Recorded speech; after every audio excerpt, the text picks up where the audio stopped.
علیکم آگاہی کی ایک اور ایپیسوڈ کے ساتھ سعدیہ خالد آپ کے سامنے حاضر ہے۔ ناظرین، رمضان کی برکتیں یقیناً آپ لوگ سمیٹ رہے ہوں گے۔ ہماری جانب سے آپ لوگوں کو رمضان کی بے حد مبارک۔ ناظرین، جیسا کہ آپ جانتے ہیں کہ آج کل سوشل میڈیا پہ اور الیکٹرانک میڈیا پہ ایک خبر، گرما گرم خبر جو ہے وہ پھیلی ہوئی ہے، ہر کوئی اس کے بارے میں بات کر رہا ہے، ججز اور ان کا خط۔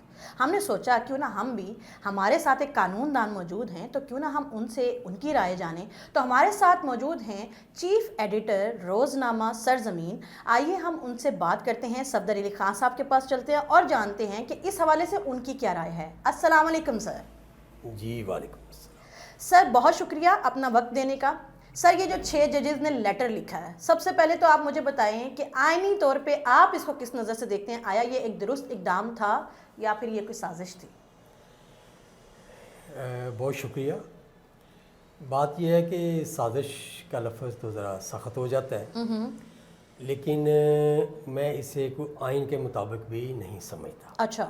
کیونکہ میرا جو تجربہ ہے اس فیلڈ کا، جب تک میں بطور ایڈوکیٹ عدالتوں میں پیش ہوتا رہا، اب تو کافی دیر ہو گئی ہے کہ میں نے اس کو خیر بات کہہ دیا ہوا ہے، لیکن بہرحال جو میرا ایکسپیرینس ہے اور اس کے علاوہ جتنا میرا نالج ہے، جو میں نے قانون کے طالب علم کی حیثیت سے جانا ہے، پڑھا ہے، اس کے مطابق ہائی کورٹ کے ججز کے پاس لامحدود اختیارات ہیں۔ اور پاکستان کی ایک ہسٹری ہے، آپ اگر اپنی سابقہ ہسٹری پہ نظر ڈالیں تو آپ کو ججز کے اختیارات کا بخوبی اندازہ ہو جائے گا۔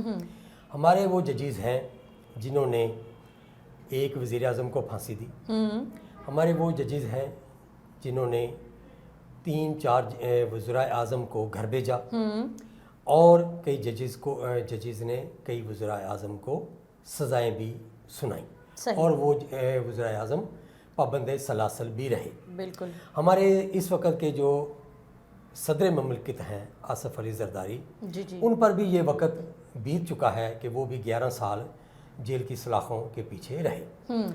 اور یہ صرف مثال میں نے دی ہے آپ کو سولین لوگوں کی، لیکن ابھی حال کا ایک فیصلہ ہے ہمارے آرمی چیف صاحب کا، اور ڈکٹیٹر اور صدر مملکت لامحدود کے اختیارات کے وہ مالک تھے، اب اللہ کو پیارے ہو گئے ہیں، میری مراد جنرل ریٹائرڈ پرویز مشرف صاحب کی ہے۔ صحیح۔ ان کا فیصلہ بھی ان کی زندگی میں پشاور ہائی کورٹ کے اس وقت کے پشاور ہائی کورٹ کے ججز نے فیصلہ دیا کہ ان کو سزائے موت سنائی، اور اس کے علاوہ اس کو پھر بعد میں جو ہماری سپریم کورٹ ہے ادھر سے وہ سسپینڈ ہوا فیصلہ، لیکن اب پھر جو اپیل میں وہ فیصلہ بحال کر دیا گیا ہے۔ تو اس سے آپ اندازہ کر لیں کہ ہمارے جو ججز ہیں ہائی کورٹس کے، ان کے پاس کتنے لامحدود اختیارات ہیں۔ میں سمجھتا ہوں جب کسی نے کسی بھی طرح، وہ سولین تھے پریشر ڈالنے والے، یا کسی ایجنسی کے لوگ تھے، باوردی تھے یا وردی کے بغیر تھے، جیسے بھی تھے،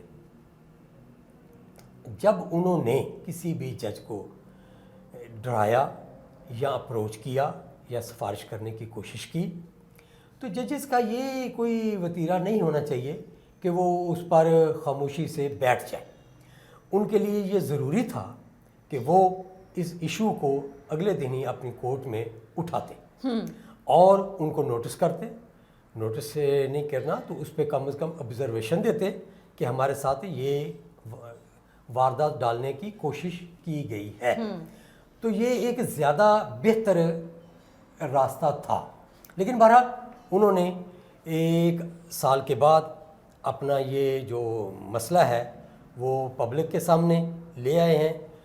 پبلک کے سامنے میں اس لیے کہتا ہوں کہ جب یہ خط پبلک میں آشکار ہو گیا تو اس کا مطلب ہے کہ یہ پبلک کا ایشو بن گیا۔ سر، سوال یہ کرنا چاہوں گی کہ کیا وجہ ہے کہ جب 1 سال پہلے یہ سب کچھ ہو رہا تھا اور جسٹس شوکت صدیقی صاحب نے اسی حوالے سے کہا تھا، تو عمران خان صاحب جو ہیں انہوں نے اس ریفرنس کے ان کے خلاف ریفرنس بھی دے دیا، پھر ایک کیمپین بھی چلائی گئی، تب وہ فرد واحد تھے تو تب یہ معاملہ غلط کہا گیا۔ اب چونکہ یہ زیادہ لوگوں کے مفادات کو نقصان پہنچ رہا ہے تو اب سارے اکٹھے ہو گئے اور اب شوکت صدیقی کے حوالے سے بات بھی ہو رہی ہے، تو کیا یہ غلط نہیں ہے مفادات کی جنگ کے اندر آ کے اپنے مفاد کے لیے کسی کو استعمال کرنا اور اس کے مسئلے کو استعمال کرنا؟ آپ درست کہہ رہی ہیں، ہر ایشو کے دو پہلو ہوتے ہیں، اس پہ کوئی انکار نہیں ہے کہ ہر چیز کے پہلو آپ نکال سکتے ہیں اور ہوتے بھی ہیں۔ شوکت صدیقی صاحب نے بڑا اپنا کیس جوان مردی کے ساتھ لڑا اور ان کو آج اپریسیشن ہر جگہ سے مل رہی ہے، کیونکہ انہوں نے اپنے سچائی کا بول بالا جو ہے وہ اپنی ذات کے پر تکلیفیں لے کر کیا۔ انہوں نے گھر بیٹھ کے چپ سادھ کے کوئی یہ اعزاز حاصل نہیں کیا، انہوں نے اپنے بطور جج کی حیثیت کو منوانے کے لیے ایک پوری جنگ لڑی۔ بالکل انہوں نے ان کا وہ منصب جلیلہ جو تھا وہ چھوڑنا پڑا انہیں، وہ کچھ مہینوں بعد چیف جسٹس آف اسلام آباد ہائی کورٹ بن رہے تھے، اور سر ان سے مراد بھی چھین لی، مراد بھی گئی، ان کی تنخواہ گئی، ان کی وہ جو پینشن ہے وہ گئی، انہوں نے سب کچھ کھویا، اور انہوں نے اپنی وکلا برادری میں آ کے اپنا پورا مسئلہ بیان کیا۔ بہرحال وہ ایک ایشو کو ہم اس کے ساتھ ریلیٹڈ نہ کریں تو میرا خیال بہتر ہے۔ ہر بندے کا اپنا ایک مسئلہ ہوتا ہے، اس پہ میں سمجھتا ہوں میں کسی جج کی ایمانداری پر، اس کی ذات پر میں کوئی بات نہیں، سوال نہیں اٹھا سکتا، نہ مجھے اٹھانا چاہیے، نہ اٹھا رہا ہوں۔ بات یہ ہے کہ جو ہائی کورٹ کا جج ہوتا ہے وہ اپنے عوام کو، اپنے شہریوں کو، اپنے ملک کے جو شہری ہیں ان کا وہ نگہبان ہوتا ہے، ان کے حقوق کا نگہبان ہوتا ہے، اس سے ہی ہر شخص اپنا تحفظ چاہتا ہے۔ لیکن یہ ہمارے ملک میں جب اس طرح کی ریت ہم لوگوں کے سامنے، عام لوگوں کے سامنے یہ آئے گی کہ یار ہمارے تو ججز بھی ڈر رہے ہیں، وہ خود انصاف کے لیے ہاتھ پھیلائے بیٹھے ہوئے ہیں، تو ہم کیا انصاف لیں گے؟ یہ دیکھیں نا، عام اس پہلو کا ایک یہ اثر بھی دیکھیں کہ کیا ہماری ہائی کورٹس میں جسٹس ہو رہا ہے؟ کیونکہ میں نے اور آپ نے کہاں جانا ہے؟ اگر اللہ نہ کرے کسی بھی پاکستانی شہری کو کوئی مسئلہ ہوتا ہے تو وہ اپنے جوڈیشری کے پاس ہی جائے گا نا، وہ اس کے پاس کوئی اور راستہ تو نہیں ہے، اس کا کوئی بھی حق متاثر ہوتا ہے، وہ کسی بھی قسم کا کسی بھی اسٹیج پہ ہے تو وہ کسی نہ کسی کورٹ کو رجوع کرے گا۔ تو جب یہ پتہ چلے کہ یار یہ ججز بھی ڈرائے جاتے ہیں اور ان سے فیصلے لکھوائے جاتے ہیں، ان کو لکھ کے دیے جاتے ہیں۔ میں نے ایک سنا، ایک صاحب بیٹھے ٹی وی چینل پہ یہ فرما رہے تھے کہ بھائی اس ملک میں تو یہ بھی ہوتا رہا ہے کہ ایجنسیوں کے لوگ فیصلے لکھ کے لائے اور ججز سے انہوں نے پڑھوائے۔ یار ایسا نہ کرو، آپ یہ سوچو کہ اس کا اثر کہاں تک جائے گا۔ ملک میں پہلے ہی افراتفری دن بدن بڑھتی جا رہی ہے، جب آپ یہ لوگ یہ قصے سناتے ہیں کہ یار ہم لوگ تو اتنے مظلوم ہیں کہ ہمیں کوئی فیصلہ لکھ دیتا ہے ہم پڑھ دیتے ہیں، تو یار یہ 25 کروڑ عوام جو ہے پھر کدھر جائے؟ یہ پہلو بھی دیکھیں، صرف سیاست ہی نہیں ہے، صرف وکالت ہی نہیں ہے، صرف آئین ہی نہیں ہے، یہ آئین، یہ صحافت، یہ وکالت کس کے لیے ہے؟ یہ ان 25 لوگوں کے لیے ہے۔ یہ 25 لوگ جو ہم عام شہری ہیں، جو ہم پاکستانی ہیں۔ پاکستان کیا ہے؟ وہ ہم لوگ ہیں۔ پاکستان اسی کو کہیں گے نا جس میں ہم لوگ بستے ہیں۔ تو ہمارے حقوق کرنے کا تحفظ کرنے والوں کی اپنی حیثیت یہ ہے کہ فیصلہ انہیں کوئی لکھ کے دیتا ہے اور وہ اناؤنس کر دیتے ہیں۔ نو، ایسا نہ میں مانوں گا، نہ ایسا ہونا چاہیے، نہ ہو رہا ہوگا، میں اس پہ بلیو ہی نہیں کرتا۔ میں کہتا ہوں کہ ہمارے ججز جو ہیں یہ انصاف کے لیے بیٹھے ہیں اور یہ انصاف کر رہے ہیں۔ میں یہی پیغام دینا چاہتا ہوں ان ججز کو بھی، اپنے قوم کو بھی اور اپنے لوگوں کو بھی کہ ہماری عدلیہ جو ہے یہ ہمارے حقوق کے تحفظ کے لیے بیٹھے ہیں، چاہے انہیں جتنی بھی قربانیوں دینی پڑے یا مسائل سے گزرنا پڑے، انہیں یہ رخ ہی ہمیں دکھانا چاہیے کہ یہ ہمارے پروٹیکٹر ہیں اور یہ ہمیں پروٹیکٹ کر رہے ہیں۔ میں اس کو اسی نظریے سے ہی دیکھنا چاہتا ہوں۔ صحیح سر، پنجابی چ کہندے نے مجھاں دیاں بھیڑاں ہوندیاں نے، تو وہ ایک دوسرے کو جب مفادات کی جنگ ہوتی ہے تو ایک دوسرے کو برادریاں جو ہیں وہ سپورٹ کرتی ہیں، یا پاکستان کا کلونیل سسٹم یا پھر برادری سسٹم اسی طرح چلتا رہا ہے ہمیشہ سے۔ تو جب کوئی ایک جج پھنستا ہے تو باقی تمام جج، یا ایک وکیل پھنستا ہے تو باقی تمام وکیل، یا ایک صحافی پھنستا ہے تو باقی تمام صحافی اس کے ساتھ کھڑے ہو جاتے ہیں۔ کیا وجہ تھی کہ جسٹس شوکت صدیقی کو بالکل تنہا چھوڑ دیا گیا؟ کیا یہ اپنے مفادات کے تحفظ کے لیے نہیں تھا؟ اور کیا وجہ ہے کہ اب جب مداخلت کی بات ہو رہی ہے تو کیا مداخلت صرف اسٹیبلشمنٹ کی طرف سے ہوتی رہی ہے؟ کیا جو گزشتہ چیف جسٹس صاحب کے یا جو آڈیو لیکس آئی تھیں اس میں کیا گھریلو مداخلت جو ہو رہی تھی اسے ہم مداخلت نہیں کہیں گے؟ اگر تو وہ بھی مداخلت ہے تو کیا ہمیں ہر طرح کی مداخلت اور اس سے انفلوئنسڈ جتنے بھی فیصلے آئے ہیں ان کے پر بات نہیں کرنی چاہیے؟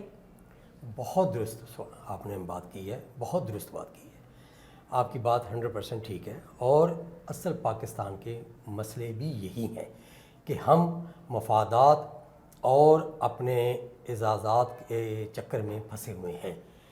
ان چکروں سے جب تک ہم نہیں نکلیں گے ہم اپنی قوم کو روشن مستقبل کا پہلو نہیں دکھا سکیں گے۔ اگر روشن مستقبل ہمیں چاہیے، ہمیں یہ قوم دنیا کی اقوام میں کوئی معتبر حیثیت ہمیں دیکھنی ہے، تو پھر ہمیں اپنے اصول جو ہیں ان کو ٹھیک کرنا ہوگا۔ ہمارے یہ اصول جو اس وقت چل رہے ہیں یہ قابل قبول نہیں ہیں، یہ تمام کے تمام ریجیکٹ ہو چکے ہیں، ہونے نہیں ہیں، ہو چکے ہیں۔ یہ احساس نہیں ہو رہا ہم لوگوں کو کہ ہم کتنا زیادہ اس وقت نیچے کی طرف سفر ہمارا شروع ہو چکا ہے۔ ہم لوگوں کو ان تمام پہلوؤں پر سوچنا ہوگا اور آئین و قانون کی سربلندی کے لیے گردن کٹوانا یا اپنے پینشن گنوانا یا اپنے آپ کو مصیبتوں میں ڈالنا، اس کو کم تر سمجھنا ہوگا۔ اس سے بڑھ کر بھی انسان کو کوئی قربانی دینی پڑے تو اسے اپنی قوم، اپنے آئین، اپنے وطن کے لیے دینے کے لیے تیار ہونا چاہیے۔ یہی پیغام ہے سب کے لیے کہ اپنے مفادات کو چھوڑیں اور ملک کے مفادات، عوام کے مفادات، آئین کا تحفظ اولین ہمارے لیے ہونا چاہیے۔ جی سر، آخر میں آپ سے ایک سوال پوچھنا چاہوں گی کہ چیف جسٹس صاحب نے اعلان کیا ہے، احکامات جاری ہو گئے ہیں کہ اب جو سپریم کورٹ ہے یا عدالتیں ہیں ان کا بھی ایک یوٹیوب چینل ہوگا جس پہ وہ اپنی کارروائی جو ہے وہ اس کو ظاہر کریں گے، بتائیں گے، دکھائیں گے عوام کو، تاکہ عدالتوں کے حوالے سے جو ڈس انفارمیشن اور جھوٹ پھیلایا جاتا ہے صحافیوں کی جانب سے، سوشل میڈیا کی جانب سے، اس کو کیٹر کیا جا سکے۔ اس حوالے سے آپ کا کیا کہنا ہے؟ یہ میں اس کو ایک اچھا سمجھتا ہوں، یہ بہت، کیونکہ اظہار رائے کی آزادی جو ہے یہ کسی بھی قوم کی جو ترقی کی منزل ہوتی ہے نا، اس میں یہ ایک سیڑھی ہے۔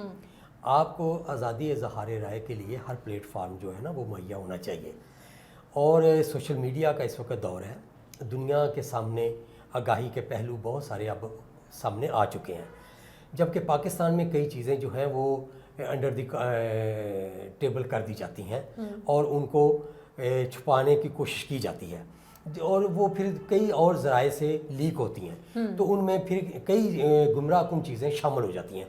اگر لوگوں کو ڈائریکٹ رسائی ملے گی، لوگ کارروائی دیکھ سکیں گے، کارروائی کو لکھے ہوئے کو پڑھ سکیں گے اور اس پہ ان کو آگاہی ملے گی، تو یقیناً اس سے لوگوں کا نالج بڑھے گا، لوگوں کو وہ حالات اور وہ واقعات جو ہیں وہ سمجھنے میں آسانی ہوگی، اور ججز کو بھی یہ یقیناً پریشانی ہوگی کہ اگر ہمارا فیصلہ حقائق کے برخلاف ہوا، اس کو حقائق کو مد نظر نہ رکھا، تو تنقید براہ راست ان پر آئے گی۔ تو یہ میں سمجھتا ہوں چیک اینڈ بیلنس کا ایک اچھا ذریعہ ہے کہ سوشل میڈیا کا کوئی بھی میڈیم استعمال کیا جائے، لیکن ہونا چاہیے اور لوگوں کے سامنے آگاہی کے راستے جو ہیں وہ کھلنے چاہیے۔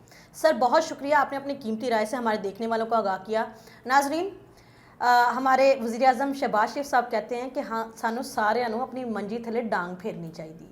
اس کا مطلب یہ کہ سب ادارے، چاہے وہ صحافت ہو، عدلیہ ہو، اسٹیبلشمنٹ ہو، ایجنسیز ہوں، سیاستدان ہوں یا پھر ہمارا عسکری ادارہ، ہم سب کو اپنا قبلہ درست کرنے کی بے حد ضرورت ہے، کیونکہ اگر ہم آپس میں اسی طرح تصادم کا شکار رہیں گے تو الٹیمیٹلی اس کا نقصان پاکستان اور پاکستان کی عوام کو ہوگا، اور اس کا مفاد صرف اور صرف پاکستان کے دشمنوں کو ہوگا۔ تو یقیناً ہم لوگ اپنا اور اپنے بچوں کا مستقبل محفوظ چاہتے ہیں، اس لیے ہم سب اداروں کو چاہیے کہ ہم مل بیٹھ کے اپنے مسائل کو حل کریں اور الزام تراشی کی سیاست سے پرہیز کریں۔ آج کی آگاہی سے صفدر علی خان صاحب اور سعدیہ خالد کو اجازت دیجیے، ملتے ہیں اگلے پروگرام میں، تب تک کے لیے اللہ حافظ۔